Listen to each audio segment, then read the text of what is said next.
Olá, seja muito bem-vindo, você que nos acompanha de todas as partes do Brasil e do mundo. Tá no ar o Mata Mata com Evair. Hoje é dia 2 de setembro, terça-feira, 2025.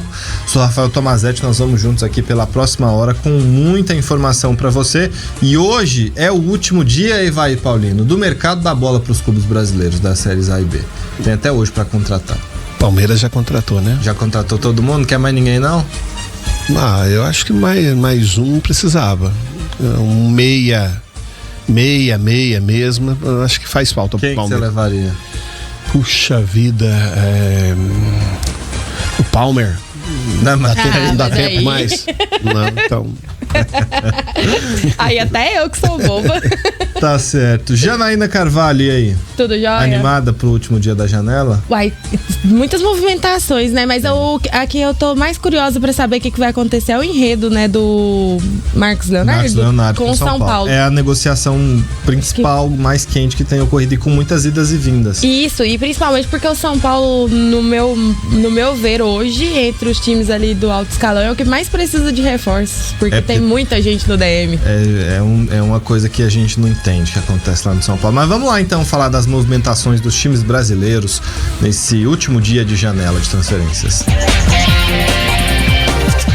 Bom, vamos começar falando da janela do Flamengo, Evair. Eu queria fazer uma análise dos principais times aqui para ver quem acertou mais, quem errou mais, quem vai ficar devendo nessa janela. O Flamengo, assim, todo mundo queria ser o Flamengo nessa janela, né? Olha só quem o Flamengo trouxe nesta janela de meio de ano. Saúl Ñíguez veio lá do Atlético de Madrid. Bom jogador. Jogou bem, bem. E até por ser um cara europeu que veio pro Brasil, primeira vez na vida, ele se adaptou muito rápido, né? Inclusive nas redes sociais, né? As publicações dele ali, com as músicas brasileiras, todo empolgado. Mas ele me surpreendeu de forma positiva, porque eu achei que ele seria um pouco inferior do que ele tá apresentando. Ele não vinha tão bem, assim como um dia já foi. Então, também fiquei surpreso com o desempenho do Saúl no Flamengo. Nessa janela de meio de ano também, só que antes veio ao Flamengo o Jorginho, né? Então o Flamengo reforçou bem seu meio campo. Perdeu o Gerson. Saiu o Gerson, foi pro Zenit. O Gerson que não começou bem no Zenit, inclusive, né? Exatamente. Mas são jogadores que eu acho que, assim, se a gente somar e subtrair aí, o saldo vai ser positivo. Não? O que vocês acham pro meio campo do Flamengo? Saúl e o Jorginho, menos o Gerson. Positivo, com certeza. Eu acho que, certeza, o Jorginho é um jogador a nível de seleção que tem um toque de bola refinado, deu uma outra cara ao time do Flamengo quando chegou. Toque de bolas importantes, não é aquele definidor que chega lá na frente para fazer gol, mas é aquele que comanda muito bem o meio de campo do Flamengo. São posições diferentes, mas tirou um pouco da dependência do Arrascaeta, né? Que o Flamengo, toda a criação do Flamengo passava pelo Arrascaeta, agora já tem uma divisão ali, né? Passa tanto pelo Arrascaeta quanto pelo Jorginho. E quem é o principal nome dessa janela no Flamengo? Pra mim, Samuel Lino. Foi. Não tem dúvida. Samuel Lino, que já tá na seleção, né? Depois do corte Não, foi o Joeliton que ele substituiu, foi o Matheus Cunha. Verdade, o Joeliton foi o do Jean Lucas do Bahia. O Matheus Cunha. Cedo pra mim pra ir pra seleção, porém é um jogador interessante que se adaptou rápido, aquilo que precisava e tem jogado bem. Tem um que chegou que tá com a amostragem muito pequena ainda, que é o Carrascal, que a gente não viu ainda, veio do Dinamo de Moscou. E tem o Emerson Royal, também jogou pouco, mas é mais um lateral ali pra direita. O Flamengo já tem o Danilo, né? Que já chegou à seleção também, né? Chegou a seleção. Então, também bom jogador. Então, assim, saldo do Flamengo acho que é mais do que positivo. Contratações importantes que fizeram diferença no grupo e tem garantido importantes vitórias aí, né? De 0 a 10, qual nota você vai dar pro mercado do Flamengo de meio do ano, Ivan? Pode colocar um 8 aí que tá bom. Tá, eu vou anotar aqui. O que faltou pra não chegar no 10? Manter Falta o Gerson. Não, mas o Gerson queria ir, né? Era uma situação que se fazia necessário, né? O importante é que a diretoria agiu rápido, né? Já trouxe jogadores importantes, jogadores que se adaptaram e que não fazem sentir a ausência do Gerson. O Cruzeiro foi mais modesto nesse período agora de janela de meio de ano. Quem chegou? O Luiz Sinistierra, colombiano, veio do Bournemouth, da Inglaterra, emprestado. O Rian Guilherme, do Fortaleza, o Cauã Moraes, do Atlético Paranaense. E agora, o grande destaque final agora da janela, o Kenny Arroyo, do equatoriano, veio do Besiktas, da Turquia, atacante de beirada, mais veloz, para reforçar essa dianteira do Cruzeiro aí. Não perdeu jogadores relevantes, mas também não trouxe nessa janela de meio de ano nenhum grande jogador assim, né? O que vocês acham do mercado do Cruzeiro no meio do ano?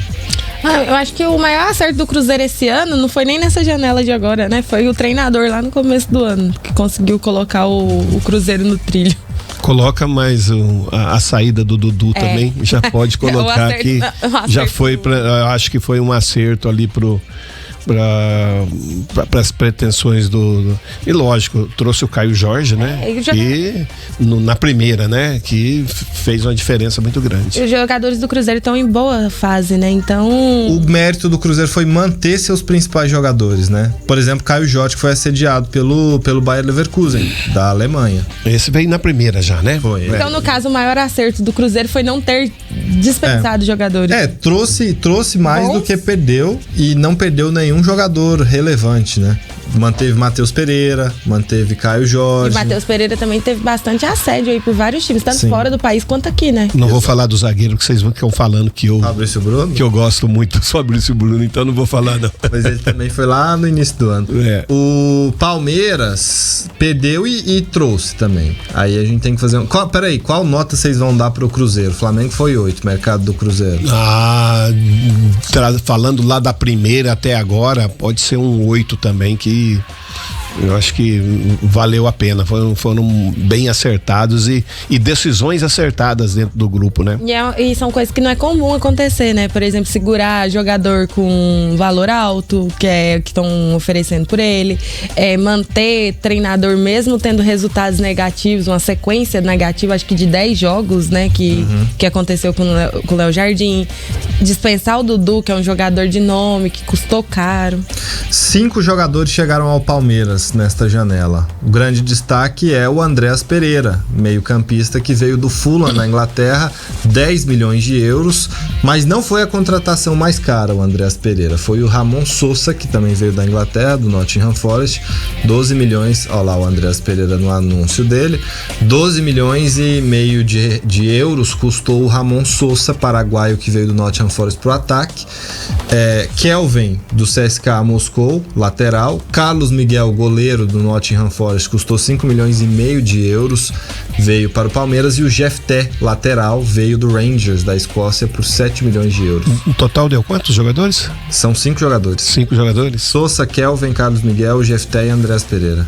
E aí perdeu, por outro lado, alguns jogadores importantes, caso do Rios, por exemplo, né? O Rios deixou o Palmeiras nessa janela, foi para... O Estevão. O Estevão já estava certo, né? Ele saiu efetivamente nessa janela, mais importante a lembrança. E alguns que já não eram mais utilizados, como, por exemplo, o Marcos Rocha, né? Que foi pro Grêmio, deixou o Palmeiras nessa janela. Acho que o Rios aí foi uma perca de peso, né? O Estevão todo mundo já sabia que iria sair. Agora os outros foi gente que não estava sendo utilizado, né? E aí, Evair, gostou da janela do Palmeiras? Contratações interessantes. A gente precisa ver como é que vai estar, né, o Andreas. Mas o Andreas está reforçando o Palmeiras desde 2021. Brincadeira. Essa é uma opinião de uma flamenguista que não, brincadeira, mas se lembra daquele jogo ainda. Eu me lembro bem daquele jogo, mas eu não acho que ele tenha sido ruim no Flamengo. É brincadeira. Eu acho assim, o Palmeiras teve é uma contratação, talvez seja a melhor contratação, seja o Andréas, né? Para aquilo pelo esquema tático que o Abel gosta tanto de utilizar. Ele usa muitos volantes e jogadores que saem, e precisava realmente o lugar do Rios, porque é um jogador que faz uma falta muito grande ao Palmeiras. O Vitor Roque também, né? O negócio é que o Vitor Roque demorou a entrar no trilho, né? No início do ano. Não foi nessa janela agora. Nessa janela foram esses reforços. O Sousa, que foi o mais caro, ainda não brilhou. Ainda tá apagadinho. E aí o Abel mudou o esquema, né? Agora ele joga boa parte das vezes com 2 centroavantes, com o Flaco e com o Vitor Roque. Então, a ver aí se o Ramon Sousa justifica o investimento. Nota pro Palmeiras aí. Até agora, não vou colocar o Andréas, né? Mas assim, uma nota 6. Nossa, tanto que o torcedor, ele é mal agradecido. Mas, esse aí, na gestão Leila, é o mercado mais agitado do Palmeiras. Sim, nunca teve tantas contratações de nome e com valores tão altos. É o mercado mais agitado do Palmeiras. A gente vai pro intervalo, na volta a gente fala também dos mercados de times que brigam lá embaixo, que foram muito a buscar contratações, como por exemplo o Santos e Vasco, que agitaram bastante o mercado nos últimos dias. O Santos trouxe um monte de jogador, rapaz. Que depois tem barca de saída do Santos, foi barca de chegada, né? É mais ou menos igual o Atlético Goianiense fez o ano passado. E esse ano de novo. Não, mas não sei se tanto, mas não é uma fórmula que costuma dar certo, né? Daqui a pouco a gente fala dos mercados de Santos, de Vasco, de outros times que brigam contra o rebaixamento. Sua participação sempre muito bem-vinda pelo 62-3706-4007 é o telefone para você mandar sua mensagem e participar aqui conosco no Mata Mata. O intervalo é bem rápido e a gente já tá de volta.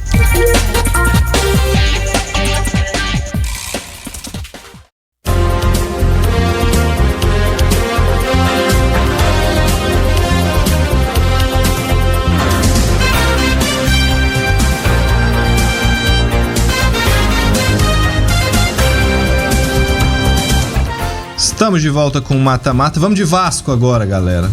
O Vasco movimentou bastante o mercado. O primeiro reforço veio ainda quando era disputada a Copa do Mundo de Clubes. O Thiago Mendes, ex-São Paulo, revelado pelo Goiás, que estava no Al Rayyan do Catar, jogou muito tempo no futebol francês também, no Lille. E é um reforço do Vasco, só que não tem jogado o Thiago Mendes, né?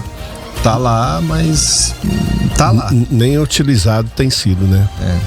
Eu acho que são oportunidades que aparecem pro Vasco. O Vasco fala assim, não é importante, nós precisamos e vai contratando da maneira que dá, né? Surgiu a oportunidade, vai lá e contrata. E isso às vezes não sabe nem, né? Foi oferecido pelo empresário, o empresário achou que o salário tá dentro, de repente já leva e não sabe se realmente vai fazer a diferença dentro do grupo. E o Vasco precisa realmente disso, né?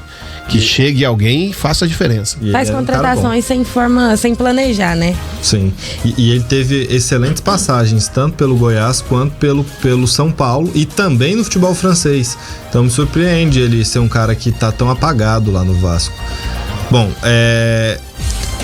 à exceção dele, os outros 4 reforços do Vasco foram de empréstimo. Andrés Gomes, colombiano, veio do Rennes, da França. O Robert Renan foi emprestado pelo Zenit. O Matheus França, que eu digo que é o principal reforço, né, do Vasco, veio emprestado pelo Crystal Palace, da Inglaterra. E o Carlos Cuesta, colombiano, que veio do Galatasaray, da Turquia, por empréstimo. A gente vê o Vasco investindo muito em defensores, né? O Cuesta é defensor, precisa corrigir isso aí, né? Foi anunciado ontem oficialmente, inclusive, o Cuesta. O Matheus França, no meio-campo, é um cara que o Vasco espera que faça mais esse trabalho, né? De ligação, enfim, que o Vasco também tem tido dificuldade. O que vocês... Perdeu de relevante só o João Vitor, né? Pra falar aqui quem perdeu o Vasco, porque ele pediu pra sair. O que vocês acharam desses reforços? São capazes de tirar o Vasco dessa situação? Vou repetir aqui os nomes deles: o Cuesta, Matheus França, Robert Renan, Andrés Gomes e Thiago Mendes. Eu acho que o suficiente para se salvar. Eu acho que o Vasco tem que pensar é nisso. O campeonato do Vasco é para isso, né? E foi contratado jogadores para isso também, né? Que lhe dê um certo respiro no campeonato, já que brigar por coisas importantes dentro da competição, no Brasileiro, eu acho que não tem condições. Não, e o Vasco, entre as equipes que estão ali na parte de baixo da tabela, eu acredito que é um dos que tem a probabilidade de salvar, se conseguir engrenar, né, jogos.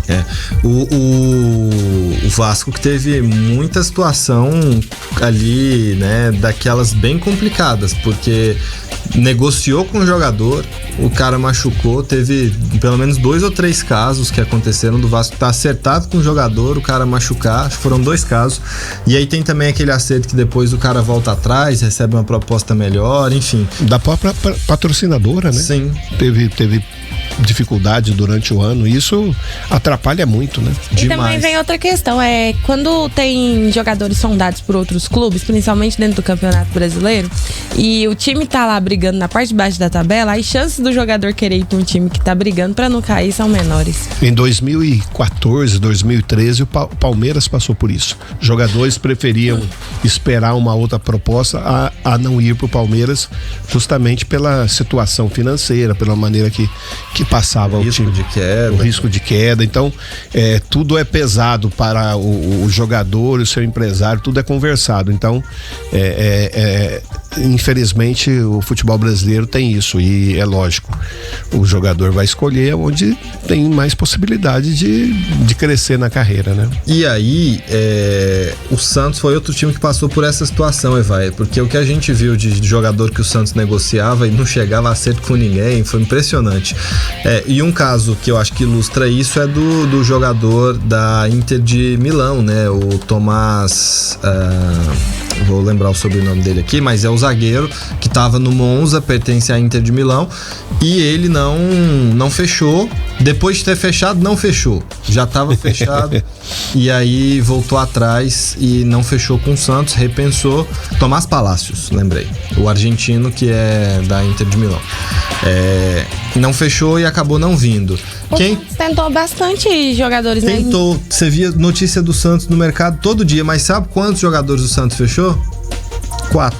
O Ilharão. O Ilharão veio do Panathinaikos, da Grécia. Já estreou o Ilharão? Sim, aí sentiu a cor. Ah, meu Deus do céu. Igor Vinícius, do São Paulo. Mike, do Palmeiras, e o Gustavo Caballero, do Nacional do Paraguai. São os reforços que o Santos conseguiu trazer. E o Santos ainda usou da artimanha do Neymar, né? Porque, pelo que a imprensa paulista divulgou, a imprensa internacional, é que o Neymar ele próprio ligava para os jogadores, convidando, chamando para poder vir pro Santos. Ele trouxe alguns no início do ano, né? Por exemplo, é o caso do Roleiser, o Barreal, são jogadores os estrangeiros aí, né? Mas o negócio é que no começo do ano tava um projeto sendo criado, né? Agora o próprio Zé Rafael. Agora é um projeto que não tá dando certo. Aí vem essa diferença, né? E aí, gente, o que vocês acham? Mike, o Evair conhece muito bem, tava lá no Palmeiras. O Ilharão, todo mundo conhece bem, jogou muito tempo aqui em clubes de grande expressão do futebol brasileiro. Igor Vinícius estava no São Paulo, e o Caballero vem do Internacional, do Nacional do Paraguai, atacante, né? Esse mercado é suficiente para fazer o Santos ter um campeonato tranquilo? Tranquilo não.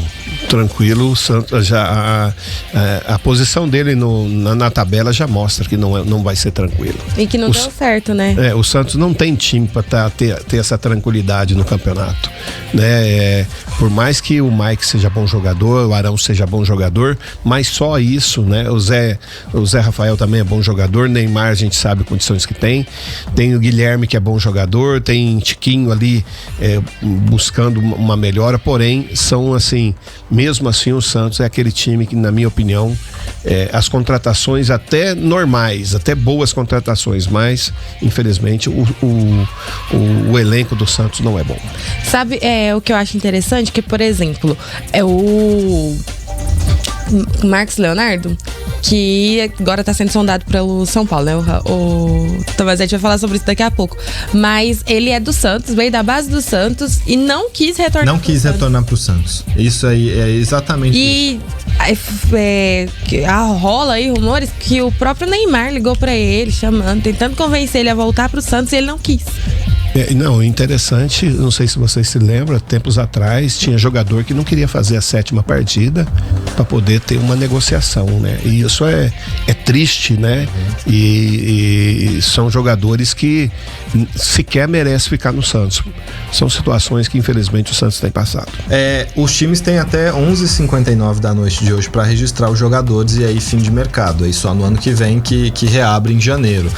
Bom, o São Paulo, a grande novela do dia é essa do Marcos Leonardo, que, como a Janaína disse, revelado pelo Santos, foi vendido, hoje está no Al Hilal, que... Não foi inscrito. E ele foi um dos destaques da equipe na Copa do Mundo de Clubes e foi simplesmente descartado. Agora, é interessante, né? Pois é, e ele quer muito voltar ao Brasil, porque ele tá mirando a Copa do Mundo. E também tem questões pessoais, parece familiares também nesse enredo todo. Também, mas assim, uma das metas dele é disputar a Copa do Mundo, porque ele acha que tá num melhor momento da carreira, ele acha que é agora e que ele tem condição de chamar a atenção do Ancelotti, ver que na seleção ele conseguiria, se ele tivesse espaço no mercado com mais visibilidade, como o brasileiro, ele teria condições de despertar essa atenção do Ancelotti. E aí tinha interesse, além do Santos, que ele rejeitou porque o projeto esportivo ele considera que não é bom, do Flamengo. Porque ele quer voltar, o projeto dele ele quer voltar para jogar num time que vai disputar o título da Libertadores. Aí o Flamengo tinha interesse no Marcos Leonardo, só que lá no Flamengo ele entendeu, lá eu não vou jogar o tanto que eu preciso para poder mostrar o meu valor. E não vai mesmo, né? Não, na minha opinião, o melhor acerto na carreira dele é ir pro São Paulo. Por quê? Porque no Flamengo, por mais que ele venha lá com requintes de titular, né? Tem muita disputa por posição. Tem muita gente no Flamengo. Não iria ser titular. Não, se viesse, né, com esse requinte. Vai pro Santos, o Santos brigando pra não cair. Então, nada no Santos tá dando certo. Nem o Neymar no Santos tá dando certo.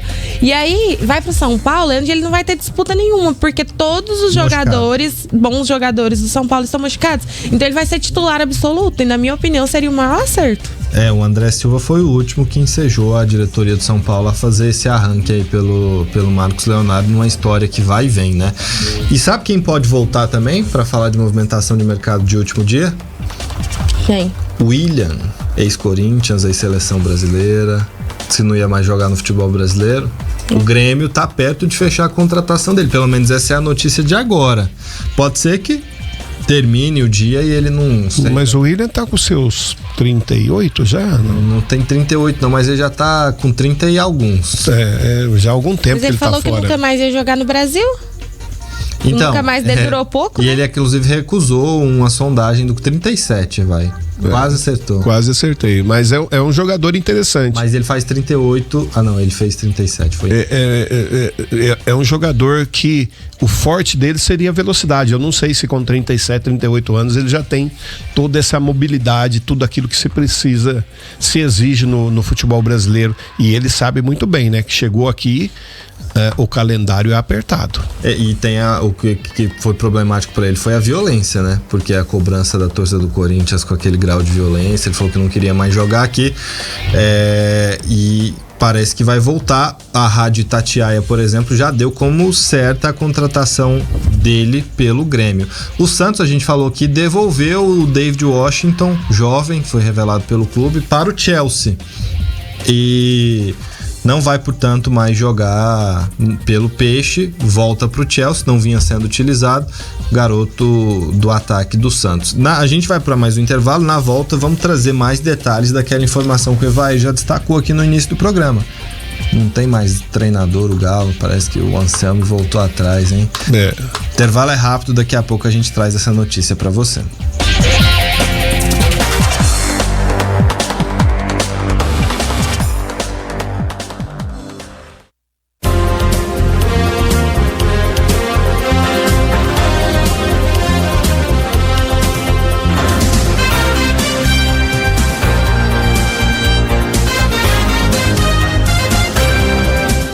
Estamos de volta aqui no Mata Mata com Evair e o Galo não tem treinador.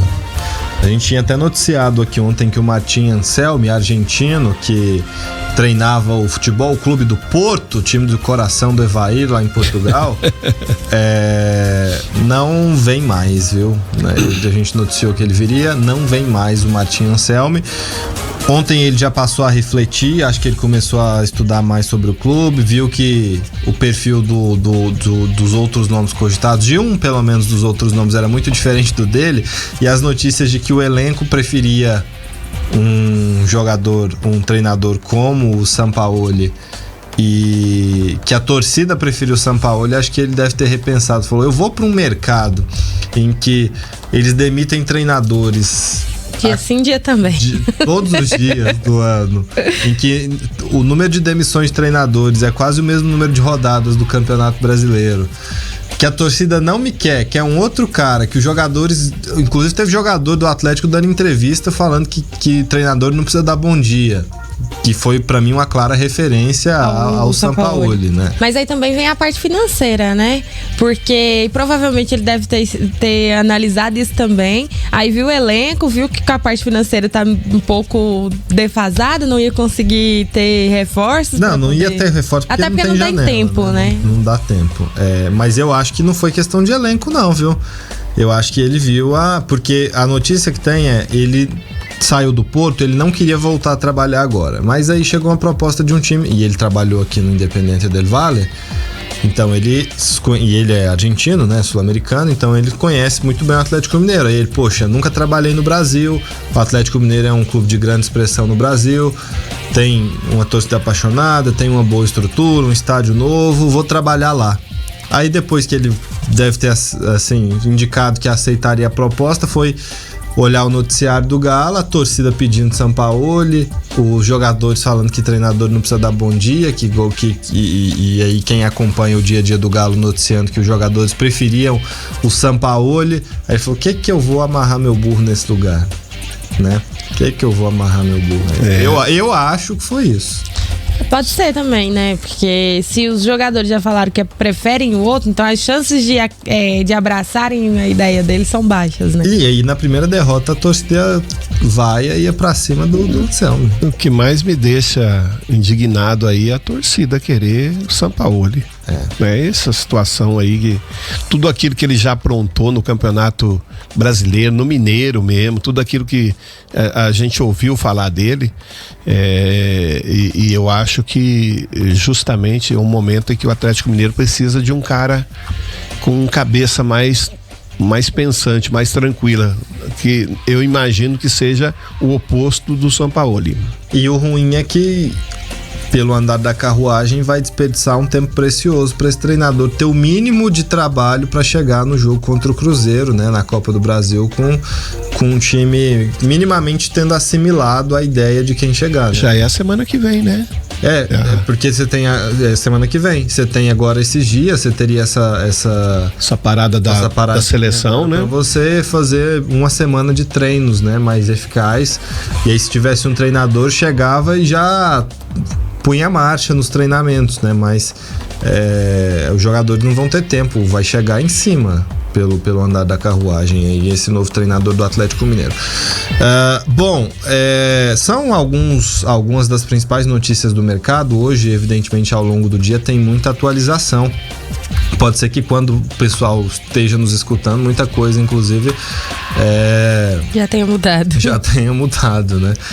Mas vamos falar de mercado europeu. Esse já fechou, pelo menos das principais ligas, Evair. E ontem foi aquele dia que seu amigo Fabrizio Romano ficou o dia todo ocupado publicando. Trabalhou. E uma das principais notícias que diz respeito a nós brasileiros é a saída do Ederson do Manchester City. Foi pro Fenerbahçe da Turquia. Foi pra Turquia, né? Acabou a seleção pra ele, né? Eu acho que sim. Porque aí ficou totalmente longe de aparecer, de ser visto, né?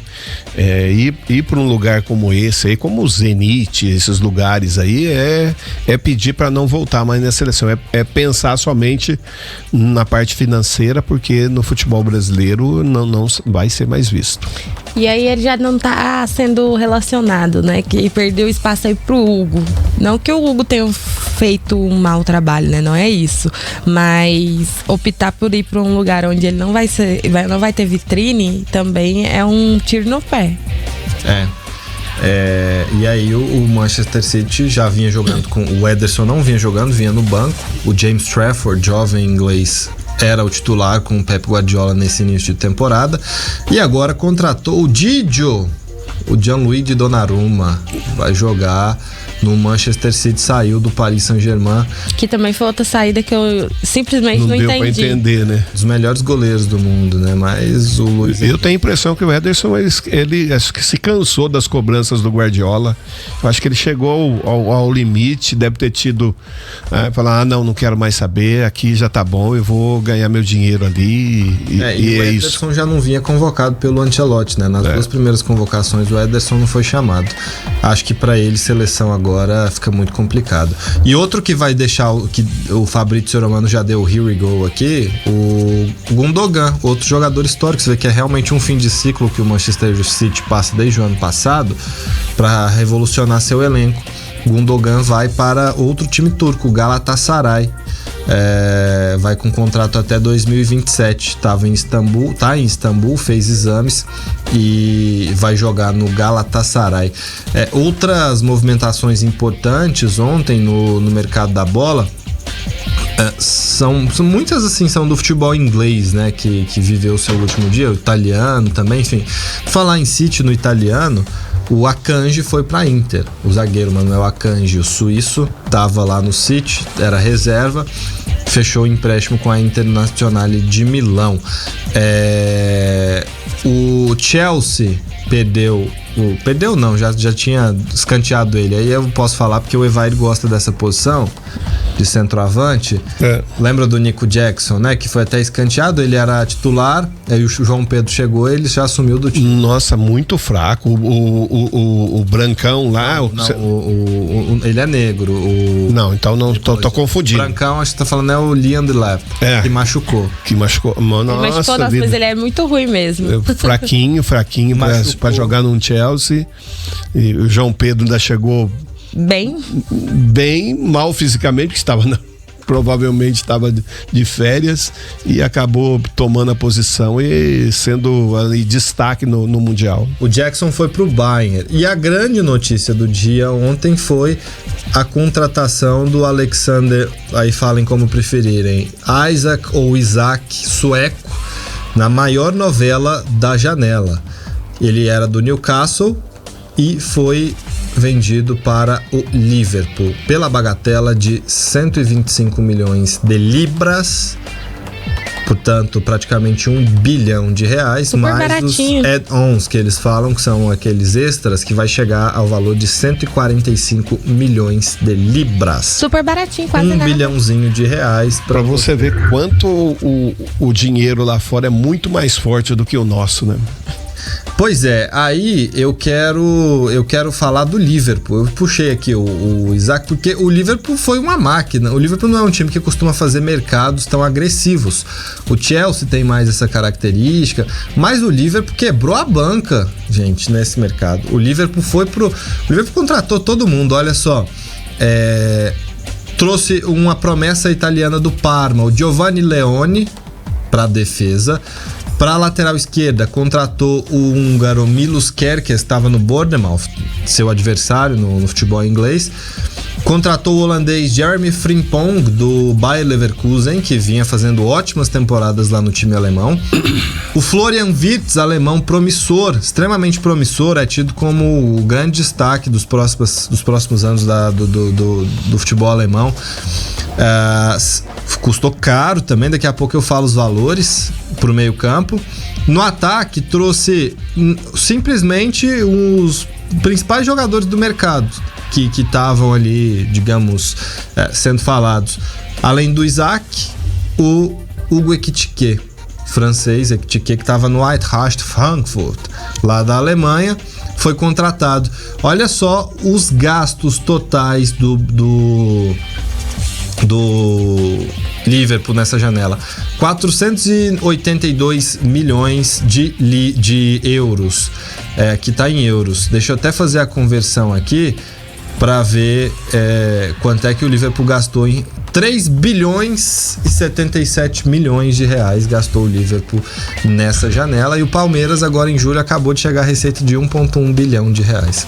Então quer dizer, o Liverpool gastou na janela 3 vezes mais do que o Palmeiras. Não, e já é um absurdo o Palmeiras gastar 600 milhões no ano, né? Já é um absurdo em contratações, porém é o ritmo que vai o futebol, não tem jeito. E era, por exemplo, há alguns anos, quem imaginava que times no Brasil estariam gastando esse tanto de dinheiro com contratações? Sim, se você parar pra pensar, mudou muito rápido, porque assim? Você vê times médios do Brasil, você tinha o São Paulo, o Corinthians, o Flamengo, que contratava alguns jogadores pagando. Vez ou outra. Mas todo time, às vezes grande, médio grande do Brasil, contratava jogador emprestado sempre.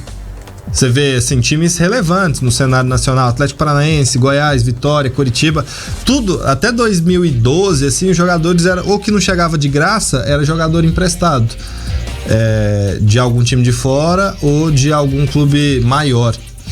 E agora você vê, esses times têm dinheiro para fazer algum investimento, né? É uma injeção inacreditável de dinheiro no futebol. Esse Liverpool aí tá montando uma máquina, né, com o Arne Slot.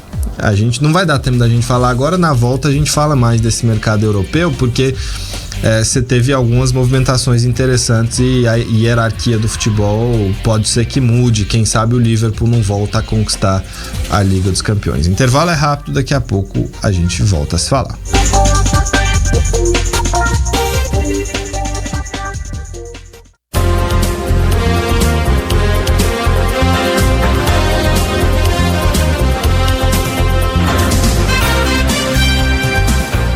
Estamos de volta com o Mata Mata. Evair Paulino, sabe quem mais chegou na Inglaterra nesse ano? Assim, de destaque? Diga aí. Estevão, como diz o Ancelotti. Estevão, que chegou, como diz a Janaína, falando agora em off.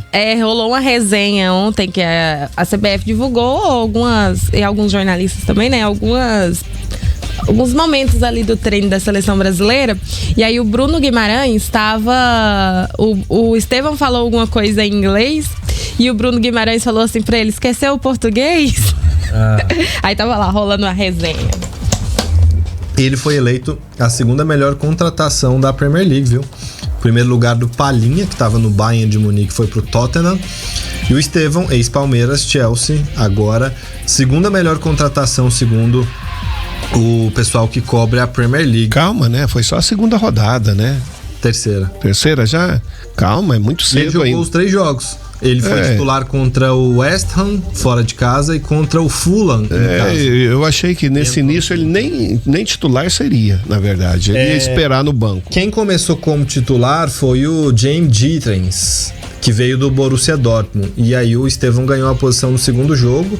Chelsea teve algum jogador, o Maresca fez algumas modificações e ele jogou de titular contra o West Ham. No primeiro jogo foi contra o Crystal Palace, ficou empatado. Depois, na goleada contra o West Ham, ele participou bem, não fez gol, mas participou bem. E também jogou muito bem contra o Fulham. Não fez gol mais uma vez, mas jogou muito bem contra o Fulham. E o João Pedro fazendo gol aí. A torta e a direita, né? Podia fazer isso tudo na seleção também. Tomara. E o terceiro lugar ficou com o Cherki, do Manchester City, o jogador que chegou agora também, né? Evidentemente, veio do Lyon. O Bournemouth, do Truffert, chegou, o lateral. Apesar do preço, foi considerado apenas a quinta melhor contratação, o Isaac, que foi do Newcastle pro Liverpool. Eu falei, só pra dar detalhes aqui, eu não falei, o Newcastle hoje é um gigante, né? Financeiramente falando, porque inclusive os donos do Newcastle têm mais dinheiro que os donos do Liverpool. E aí o Isaac saiu por escolha dele, porque ele queria sair. E aí o Newcastle segurou até o último dia da janela. até o último dia da janela, e o Liverpool foi lá e pagou pela contratação do sueco. Hugo Ekitike, sexto. O Jack Grealish, que saiu do Manchester City, foi pro Everton, sétimo. O Gyökeres, atacante, aquele da máscara, que foi artilheiro do Sporting, no Arsenal. O Jørgen Strand Larsen, do Wolverhampton, nono. E o Callum Kelleher, goleiro do Brentford, que saiu do Liverpool, foi pro Brentford.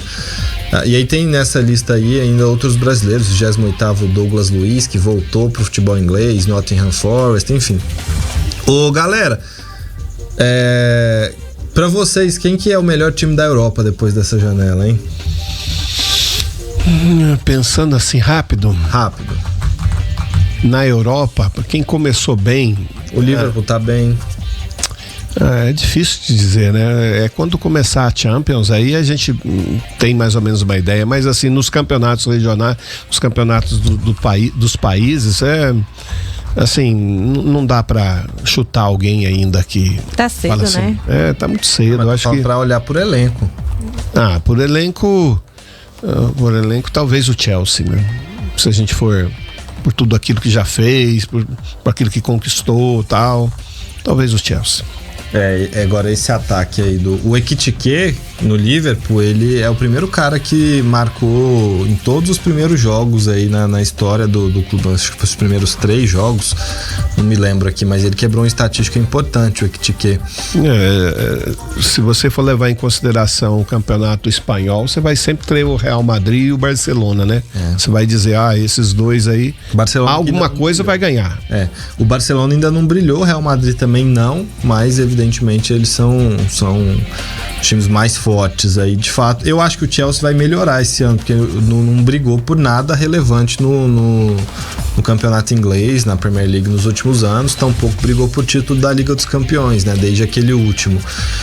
Ganhou a Copa do Mundo de Clubes, mas não vinha sendo um dos destaques na Europa, e eu acho que o Chelsea agora vai ser um player forte aí nesse restante de... Quer dizer, nessa próxima temporada, melhor dizendo. Porque a gente já costuma falar tanto do restante aqui no Brasil, né? E lá tá começando. É dividido diferente. Lá tá começando e tem pausa agora. Por quê? Porque data FIFA. Os times vão jogar. E aí, galera, seleção se começou a se apresentar. Quem chegou por último foi o Rafinha. Rafinha, estrela, chegou por último lá. Todos os 24 já estão em Teresópolis e o Ancelotti tá com frio, viu? Não tem essa de ter treinado na Europa, de ser europeu de nascimento, não, de ter passado férias no Canadá. Tava de blusa lá e assim, com a mão pra dentro lá na Granja Comari. Mas tá todo mundo lá. E aí, qual a importância desse período de treinamentos para definição da seleção que vai disputar a Copa do Mundo, para observar esses jogadores? Como é que aproveita, gente, esse período com o Mister, que pode ser o único ou talvez até a Copa seja a oportunidade que jogadores como Caio Henrique, Douglas Santos, próprio Fabrício Bruno, Caio Jorge, Jean Lucas, Caio Jorge, talvez seja o único que eles tenham para mostrar pro Ancelotti o potencial deles. Como é que aproveita? É isso aí, o vai saber responder melhor, né? Tem que aproveitar nos treinos, os poucos treinos que tem, né? E são jogos assim que ele vai poder mudar bastante, né? O Brasil já tá na Copa do Mundo, o Chile é um time fraco, né? Depois tem também amistoso logo em seguida, né? Vai ter um amistoso para poder, dessa maneira, assim, que tem que aproveitar esses jogos aí para mostrar serviço.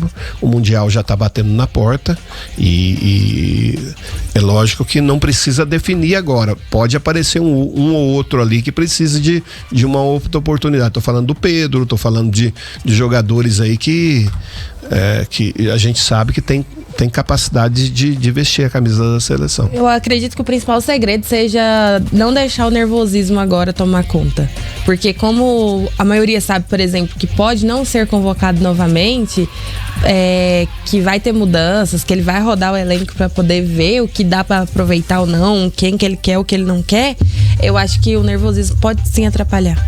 Principalmente esses que estão indo a primeira vez. E o que vocês imaginam? Porque são 2 jogos descartáveis que o Brasil tem pela frente. O Evair falou aqui da fraqueza da seleção chilena. O segundo jogo contra a Bolívia, nem tanto pela fraqueza, mas o Brasil tem altitude, então já torna o jogo mais complicado por esse fator. É muito alto lá em El Alto. Vocês acham que ele vai escalar uma seleção totalmente alternativa ou que aqueles jogadores que são considerados titulares dentro desse elenco que tá aí, ele vai escalar?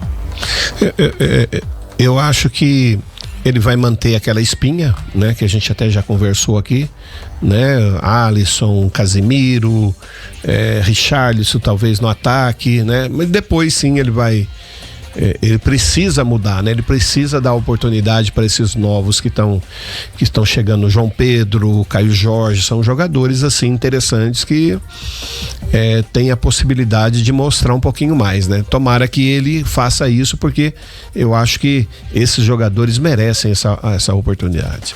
Vocês acham que o Caio Jorge tem condição de começar um dos jogos como titular? Eu acho que sim, até porque são jogos, como você mesmo falou, descartáveis, e é o momento dele fazer testes, né? Eu acredito que ele vai, assim, testar o Caio Jorge em algum jogo como titular. Numa partida que pode fazer 5 substituições, eu acredito que o Chile principalmente é um jogo que pode testar muitos jogadores, principalmente no segundo tempo, porque acredito eu que o Brasil deva abrir uma vantagem no primeiro tempo e dê a oportunidade a esses jogadores. Vamos ver, né? O jogo da seleção contra o Chile, o próximo já tem mais de 50 mil ingressos vendidos. O Maracanã deve estar completamente lotado para essa despedida da seleção. Talvez no ano que vem a gente tenha a seleção de novo aqui, né? Nessas últimas 2 datas FIFA que nós teremos nesse ano, em outubro e novembro, é improvável que a seleção jogue aqui. Em outubro vão ser os 2 jogos na Ásia, né? Já Coreia do Sul e Japão vão ser na Ásia, e aí depois ainda tem outros amistosos que a CBF vai marcar, mas também devem ocorrer fora do país. Que tomara que seja algum europeu, né? Seria importante medir força com algum europeu forte. O Samir Chaud. Eu sempre misturo o nome dele com todos os nomes possíveis, menos o dele.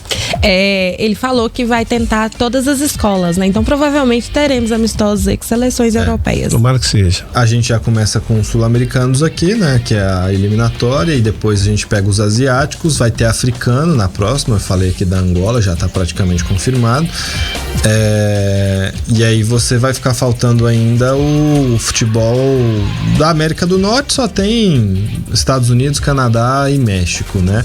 E tem o futebol europeu, basicamente vai ficar pro ano que vem, ou para ainda esse ano em novembro, esses jogadores. Bom, galera, estamos chegando aqui na reta final do nosso mata-mata. Falamos muito de mercado da bola. Amanhã a gente arremata. Marcos Leonardo vai ou não pro São Paulo.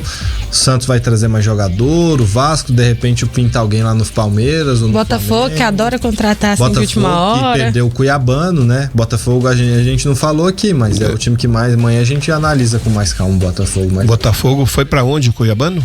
Nottingham Forest. Jogadoraço. Foi vendido pro Nottingham Forest. Bom, Evair Paulino, tchau pra você. Até amanhã. Amanhã tem mais, né? Amanhã a gente fala, quem sabe da escalação da seleção. Acho que amanhã a gente já tem notícia da escalação da seleção. Até amanhã. Janaína vai lá na granja agora. Vou lá buscar informação. Faz favor, ligue pro Vou ligar pro meu amigo, o Carlito. O Carlito tá frio? Então tá bom. Tchau. Vou levar um cafezinho também pro Carlito. Vou até olhar aqui quantos graus tá lá agora em Teresópolis, mas 18 graus não tá frio não. Não, mas o problema lá é a neblina. Porque desce uma neblina e cancela treino. É verdade, ontem tinha muita neblina. Gente, obrigado pela companhia, pelo carinho da audiência. Amanhã a gente tá de volta para te falar mais de seleção, do fechamento do mercado aqui no futebol brasileiro. Tchau, até mais.